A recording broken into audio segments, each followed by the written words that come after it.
Hello guys, ഞാൻ ഇന്ന് ഇവിടെ ഉണ്ടാക്കാൻ പോകുന്നത് ചേന കൊണ്ടുള്ള ഒരു ഉപ്പേരിയാണ്. നിങ്ങൾക്ക് ഈ റെസിപ്പി ഇഷ്ടപ്പെട്ടാൽ ലൈക്ക് ചെയ്യുക, സബ്സ്ക്രൈബ് ചെയ്യുക, ഷെയർ ചെയ്യുക, കമൻറ്റ് ചെയ്യുക.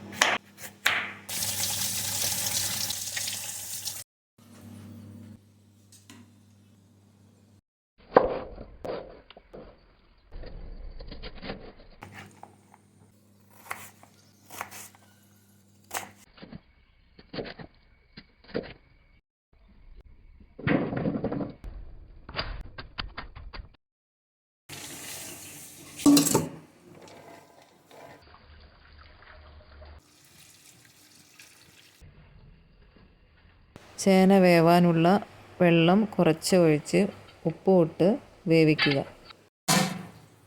ചേന ഇവിടെ വെന്ത് തുടങ്ങിയിട്ടുണ്ട്. ഇനി നമുക്ക് ചതച്ച് വെച്ച കുരുമുളക് 3 ടേബിൾ സ്പൂണും 2 ടേബിൾ സ്പൂൺ വെളിച്ചെണ്ണയും ആഡ് ചെയ്ത് കൊടുക്കാം.